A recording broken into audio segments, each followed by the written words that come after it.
Step right up, it's time to hear the cleverest show of the year. AI catch up, brighter tone every week in your living room. All right, I don't know why there was an echo. I apologize. But I want to say hello, everybody. I am excited to be here. I'm here with Michael, David, Brad. Brooks will be here in just a little bit. He's finishing up a meeting. And so let's just start, all of us, right in. I mean, God, we're already in July. What the heck happened to 2025? Holy cow. I know I'm getting older and older. My birthday's in January, so it's like, crap.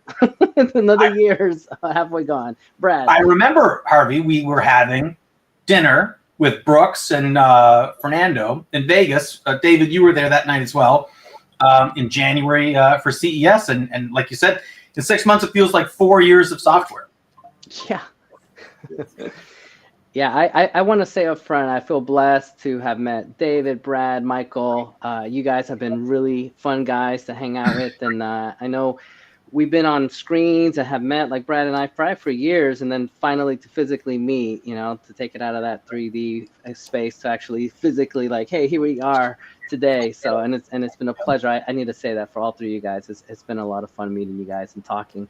And the best part is it takes a village, right? There's so much stuff out there that it literally takes us all. And this is why I love doing these things, because I'm always learning. So I'll let you guys continue. I know you guys had some cool ideas for today, so jump right in. Yeah, Harvey, you're right on point, which is that it does take a village. I know personally, I do 3 of these calls a week. I do Brain Juice, the latest, and the AI catch-up, where I'm the host or the participant, plus David's calls, plus Camille's calls, and more. Maybe 5 or 6 times a week, I sit with people for an hour and learn and share. It's an amazing amount of information, and I'm glad and grateful that we at the AI Catch-Up help people catch up on an individual level, and for teams and groups. I think for people just tuning into the AI Catch-Up, if you're part of a team or group and you say we have a really specific need, reach out. It's literally what we do. The reason we're here is to help you catch up on AI software. The guy's consensus here today was to do a recap, because David, like you were saying, we're halfway through 2025. It seems like a natural point. 4th of July is Friday. Let's recap. What should we catch up on, Michael, David, Harvey? What should we recap? For sure. And I think one of the points of the catch up is you can't catch up, because by the time you catch up, there's 10 other things that come out, right? I think sometimes I can see how that would create stress for people. We had our Gamma session last night, which, of course, I thought I knew everything about Gamma until I clicked a button and they just added a ton of different things you could do. So I think going through, like you said, Brad, we were at Harvey's panel watching him speak about spatial computing in Vegas, and then walking around the show floor and seeing all the things, and just now how far things have come. I mean, there was no Manus back then, I don't think, right? Or Jens Park, or some of these others that now we kind of take for granted as a tool. Oh, yeah, you throw it in this, but I think a lot of the world is catching up to these things. So I just think that what I'd love to hear from Michael, like what is maybe your favorite tool to put you on the spot, Michael, for 2025, or a favorite. We don't have to say the favorite. You're on mute, buddy. Yeah, I don't hear you. I hear you faintly. Can you guys hear me now? Yep. So yeah, all the LLMs are the ones that are my favorites, but I really gravitate towards the video and image generators just because I like the aesthetics. On that note, I just want to say that FreePic just dropped a free image generation for if everybody wants to just do image generation for free with the latest. It uses Mystic, Google, Image Gen Flux, SeedStream, Ideogram, and Runway. And so anyway, we're not going to cover that, but I just wanted to drop it for everybody. Can you spell that? Because all these spellings are different. Yeah, it's free, PIK. Can you drop the link too in the comments if you don't mind? That way other people can see it, and then I'll share it with everybody. Yeah. All right, well, he does that. Brad, what's your favorite tool so far for the year 2025? I can't pick my favorite tool, but what I'm going to do is I'm going to show you a graphic. If I'm going to present my screen, and I'm going to show you a graphic I saw 2 days ago. So I'm going to share my screen. I'm going to share you this. I saw it online, and if we can pop that on, I've shared it for you, Harvey. You can put that up. All right, there it is. Check this out. So these are the deep research AI agents. I think that, like you said, Manus just came on the scene. If we look at the bottom of the curve, it goes left to right. 2024 is at the bottom. 2025 at the start here in the middle. And look how steep it gets January, February, March, April, May, because this is a review of the previous 6 months. Look at everything that we've added to the AI software ecosystem. We got Gemini Deep Research just at the end of 2024, and OpenAI Research Scientists, which they changed the names of these things. But look at the explosion of tools here from February up into May and beyond. You don't need to know all the different names of them.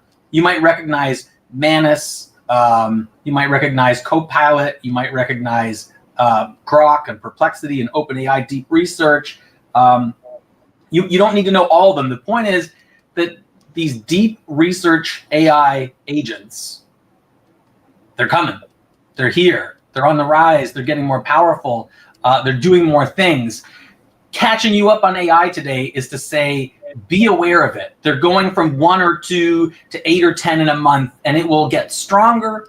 It will get its full bandwidth, and then you'll solidify. You'll find the top 5 or 10 software companies are going to say, here's the tools to use. And I'm hoping that you tune in when the AI catch-up covers AI agents fully. But that's my catch-up, is what's cool is the agents, because agents do more than just answer a question. They'll answer a question and then create a website. They'll answer a question and then create a report. They'll answer a question and do an activity, all without you having to type a second set of instructions. Yeah, I agree. In last year, I was preparing Brooks, and we were talking about what's going to happen in 25. And so we were working on some agents last year, so to be ready to launch them this year. So I agree. What an amazing time to live in. I'm biased. I'm playing with these agents, and I'm addicted to all these agents, to be honest. I love checking out the different outputs of each one, then being able to compare them, and then just collectively read at all of them, because it's quite interesting. Just as a little pearl, if you want to be a little edgy and push it a little bit, you can use Grok and then change the prompt a little bit to say, hey, be a little bit edgy, and then give me that personality. I'm not promoting Grok or anything. I'm just sharing. Second, with Grok, because it has the data from X or Twitter, then it has this different type of data that it's been trained on, and it can give an extra output, which I'm really stoked about. 4th of July, because here shortly we will have Grok 4, which he announced. So my guess is probably be out on the 5th or so. I'll just jump in. My favorite tool, man, that's a tough one because I use a lot of them. But as of late, the one that I'm playing with the most probably is GenSpark, just because it's that agent and has super agents, and it has a lot of other things. Maybe we could do a whole episode on that. Again, that'll be fun. So, David, what do you think? What's your... I'll just jump in and say GenSpark is GEN Spark, because all these softwares are named and spelled in funny ways. GenSpark is GEN Spark. Yeah, and I'll throw it in there in the link there in a minute. So what is my favorite? I've got favorites. I'd say certainly in the presentation category, I keep going back to Gamma. I try to find others, but Gamma's just been solid and so much flexibility, and I feel like they're growing with me a lot just for things I need to do. Napkin, I'll kind of, say with Gamma, when you can use Napkin, which I think we did an episode about Napkin couple of shows ago, so I think that was great. And Brooke put in a course about it, so that's amazing. Right, and then I think the LLMs. Thank you, Harvey, because I kind of forget to use. I should be using Grok more than I do. Gemini's been phenomenal. ChatGPT and Claude, obviously.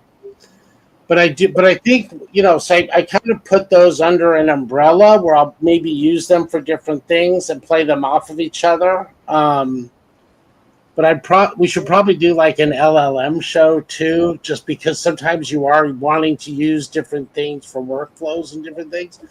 But I'd have to say, especially when I was the focus guy with, a few weeks ago, and just large amounts of data. what you can do with Notebook, once I started digging in beyond kind of the podcast, which is kind of the fun bells and whistles thing, that's been amazing to be able to take 30, 40, 50 conversations, put them into a repository, and then kind of search through that. Like, that's my kind of private LLM to grab things from. Fortunately, it's a long weekend this weekend, and I will have some time to catch up on that. I can do my own catch up. But anyways, I could go on, but I think those are some that this year has been life-changing for me, really. Yeah, and I know we're going to do a GenSpark issue. I'll just throw this out there. Which tool should I use to make a picture? Which one should I use to do a video? Again, not promoting GenSpark, just sharing. The GenSpark does have a selection where it says mix of agents, and then it literally will make an image of 4 different pictures, 4 different videos from the 4 different providers. So it's pretty cool because then you hit it once and it's making those 4 pictures, but I haven't seen many of that do 4 different video classifications. So if it's Mid-Journey or Runway or VO2 or VO3, it literally makes it. And I've been playing with that because then I look at all 4 videos. I'm like, ooh, I like this one because they all have their own personality. I like, just to catch people up on what's out there, I like that there's now software to help you edit your videos. So for anyone catching up on AI software, there's a whole series of software tools that you can take a YouTube video. I think you could even take someone else's YouTube video. I'll say that again. You could take just a video from YouTube. And some of these softwares are captions.ai or Descript, which is DE script. There's Opus Clip. And David, I know you know the other one. There's the third one. There's Descript, CapCut. There it is. So CapCut, CapCut, CapCut cuts your captions. So when you're uploading a video, it will make the cuts for you. It'll take out the ums and ahs and hesitations. It will caption it. Opus Clip makes the clips that it thinks will do viral numbers on your social media platform. And Descript does a really good job at getting the audio to match the text. They're all very different. And captions.ai is sort of like an Instagram filter. So there's like 4 main softwares. Just for anyone that's not caught up on that, catch up on those softwares. Captions.ai, CapCut, Descript, and Opus Clip. They're maybe $10 each. You might be $40 away from an entire month of social media that looks professional. It looks well captioned, well edited, designed for virality. I think most people should be caught up that you might be $40 and 1 month away from a year's worth of content that looks amazing, that you can drip out across 12 months. I think that's something to catch up on for anyone that's not tuned into video editing software. Yeah, and I'll biasly say I use CapCut and I use Opus a lot. I don't really use this script that much, but I do been wanting to use it. But I think for me personally, my needs, I get away with those. I did want to say one of the disadvantages of Opus Pro, when speaking, we purposely put pauses. We purposely wait, and sometimes if you're not careful with these filters, it'll take out the pauses, and then it sounds like a run-on a little if you're not careful.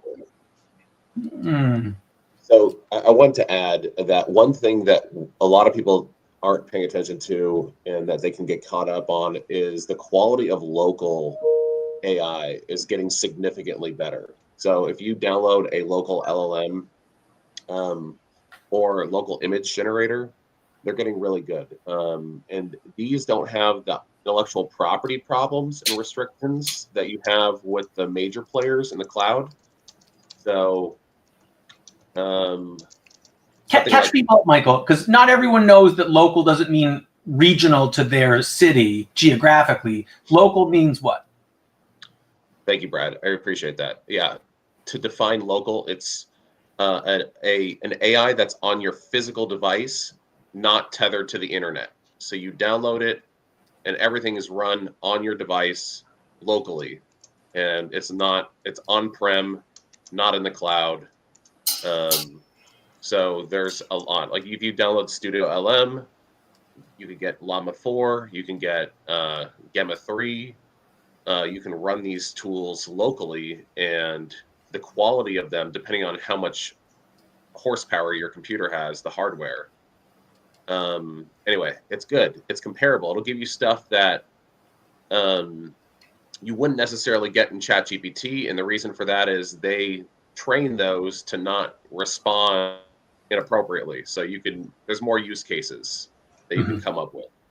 It's worth looking into. And then the image and the video generators are also very good, and you can do that on your device too with no internet access. You got to go camping somewhere.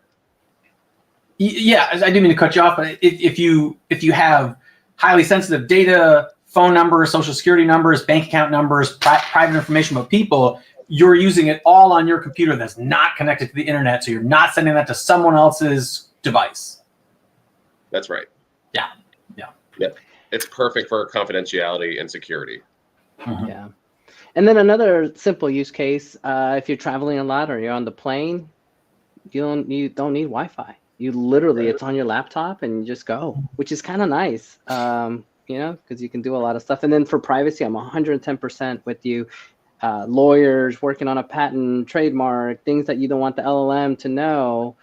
Literally, that's another advantage. If I'm working on some idea that I'm brainstorming with ChatGPT, depending on your settings, and we should do another session on that, it might be training the data or someone else might be able to get that information. So it'd be important to show you how to do this. So one way is, like Michael said, put it in your own private RAG model, LLM.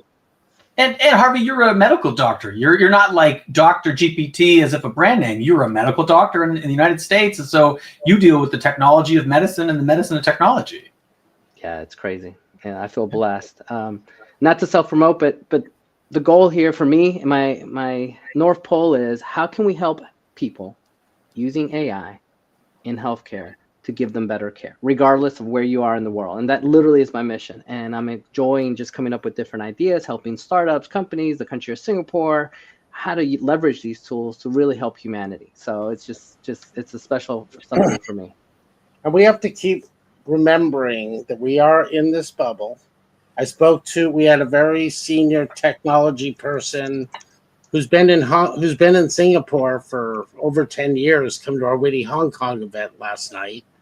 And I was telling him, because I heard you and Ken, Harvey, talk about is there a restaurant in Singapore where based on your blood type? Yeah, I want to go. Yes. I heard about it, and he's lived there over 10 years. So it's like, I feel like we're kind of in these buckets. And even with AI, Michael's talking about, oh, yeah, you do this, that, and the next. No one knows what the hell he's talking about, right? I mean, in a lot of these cases, I think for all of us, we start going on our tangents. And that's like, oh, you're right. But putting stuff into a LLM, we've been with Stone AI, we've been doing a lot of work with production companies and studios, and it's just so top of mind that just that IP protection, we have to make sure that things we're doing isn't even just training a model. Not that they're going to come in necessarily and take your information, but I think maybe security, I don't want to say for dummies, because that's, they had the series of books, right? But just things we should all be thinking about, where I'm sure the four of us have leaks that we're just like spacing on with something. Right? Yeah, agreed. I think it's a good thing in this recap of the year to talk about the ways people are using this. I watched a 12-minute video yesterday from a Stanford professor. So Stanford University, regarded as perhaps the top university in the United States for some of these technological things. He was talking about a mindset shift. So this is something you can do immediately. The mindset shift, he said, between average users of AI software and successful users of AI software. He said average users view it as a tool. He said, and when it breaks, they blame the tool. So when I sit down with my AI software and immediately doesn't give me the results I want, the average user's mindset is to say, this tool isn't good enough, it's not ready, there's something wrong. And he said, when you shift your mind to be a teammate with AI, or AI is your teammate, he said it's just like when you're working with an actual person. If they got something wrong, you wouldn't dismiss them as a person. You just gently guide them to what you wanted. You say, actually, what I wanted was this. And he said that mindset shift alone can help you catch up on the way people are using these tools to have powerful outcomes and powerful results. Because the four of us, and Brooks included, the five of us at the AI Catch-Up, have for nearly 3 years very successfully used AI software to speed up our workflow, to get more done in less time and find better results. And I think all of us see AI, or I'll speak for myself, I view you guys as using it as a teammate, AI software broadly. Yeah. You know, I want to add to that, and I love this phrase, and you guys all have heard it. This is the worst it'll ever be. And I'm literally around the world speaking to people, and they're like, "Hey, Harvey, I tried ChatGPT and it was horrible." And I literally say, "Did you try the free edition? Did you try the advanced edition? Which one did you do? That way I know where that feedback." They're like, "Oh, I don't know. I think it's free." And I'm like, "Okay."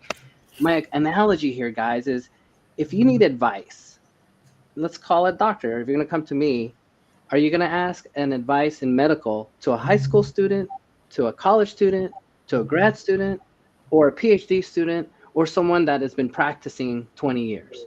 Who are you going to ask?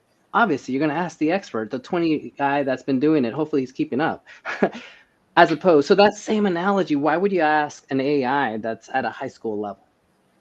So. Yeah. Great point. Welcome, Brooks. Good to see you. Good to see you guys. Yeah. Harvey, that's a great point. The AI this is literally today the worst it'll ever be. Tomorrow, when they have a bad experience, that'll be the worst it'll ever be. In a month, when they have a bad experience, that'll be the worst it'll ever be, because it's always getting better. Always. Mm-hmm. Yeah. Think about the early 2000s streaming video versus today's video on demand streaming platforms. It's only going to get better, AI software. Brooks, you know that we're doing the recap of the first 6 months of the year. Did you have a favorite tool or feature or standout moment that you said, wow, or I want to talk about this? I think it's the image generation that ChatGPT released. The 4.0 image generation is just, when it started really handling text the right way, it's just amazing. And I think it really, there's obviously the video stuff is really cool too, but the image one was really the one that stood out to me the most.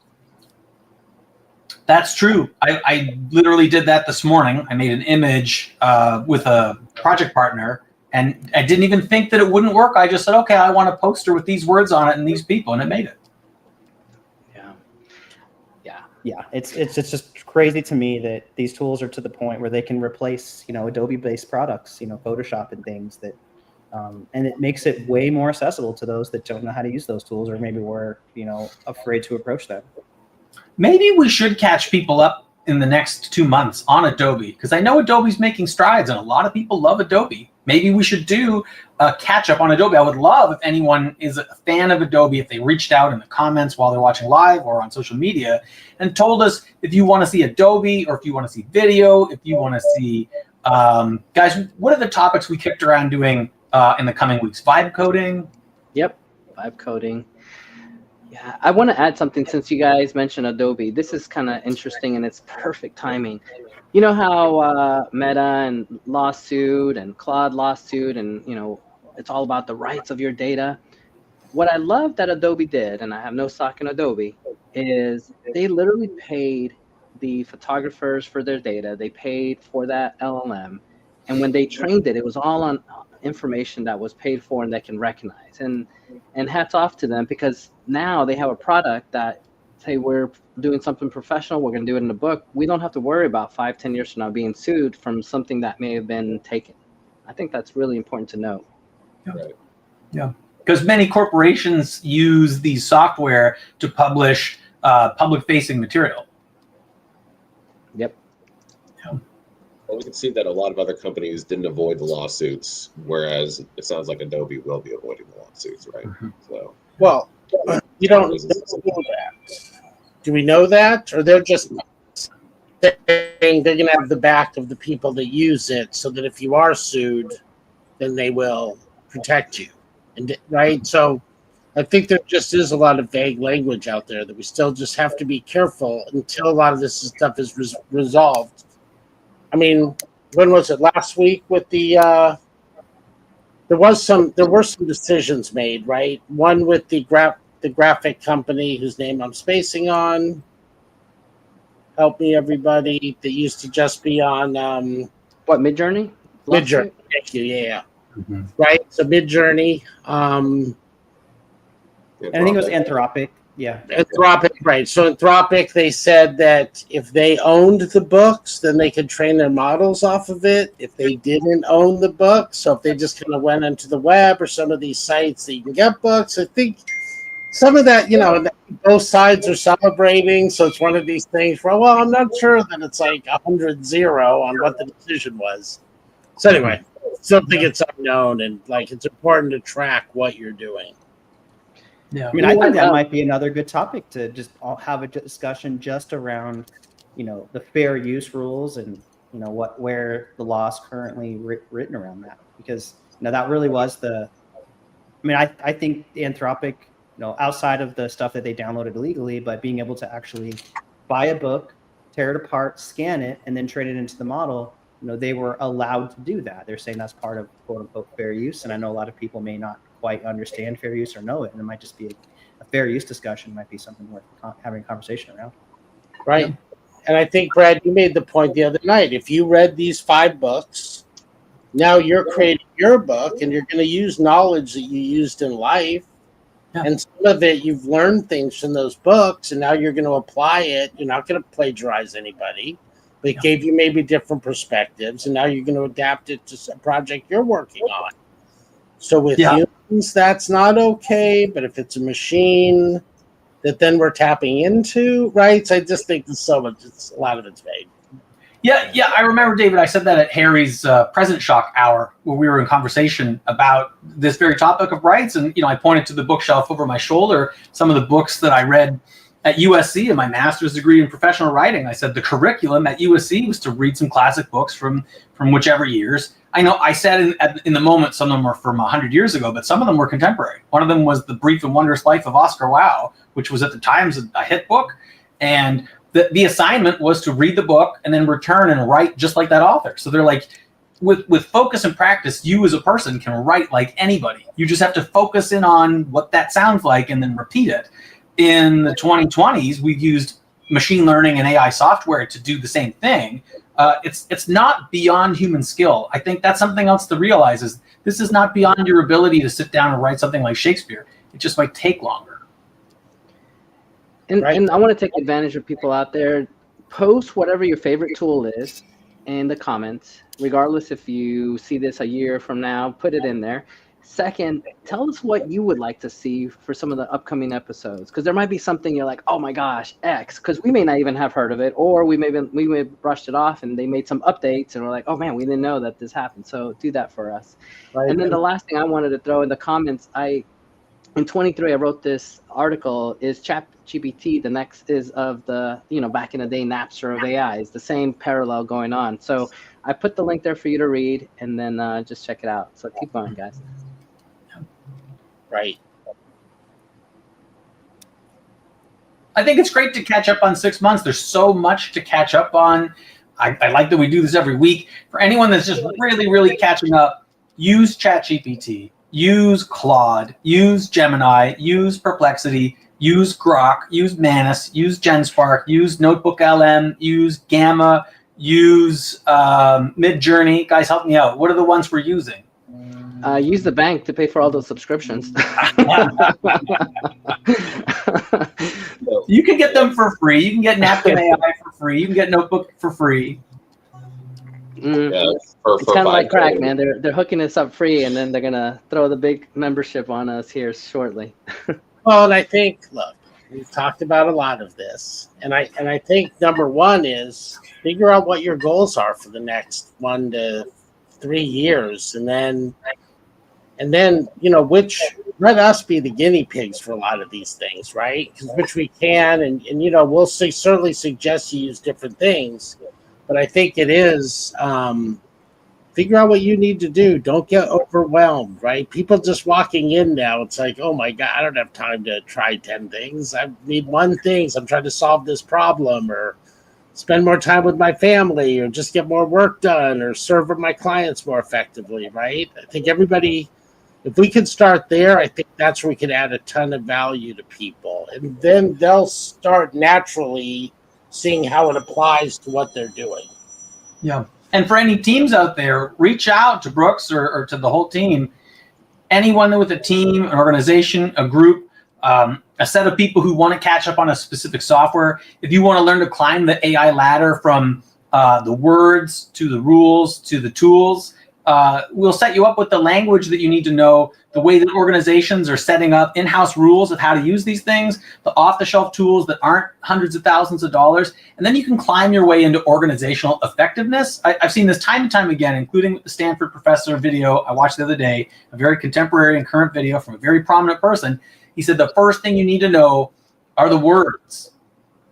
And the AI catch-up is here to catch you up on what tools are out there, what we mean. Like, Michael, you know, we both know what local meant. I very much lobbed you a softball so you could tell the audience local. But there's very important terminology that when you're an expert in your field at so many other things, it's a full-time job to be an expert in AI software, to know what's out there. Dr. Harvey, you're touring the world. Brooks, you're developing courses. David, you're helping organizations. And Michael, you're an expert in your own field. And I host a few of these events with you guys. We collectively spend most of the week talking about this, where other people are specializing in what they specialize in. So reach out to the Catch Up team. We're here to help you catch up.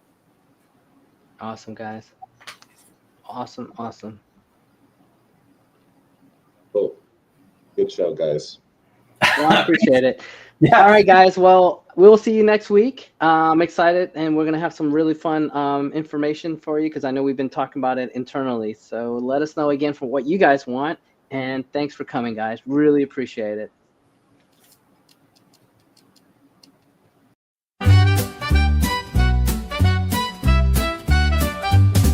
Step right up, it's time to hear the cleverest show of the year.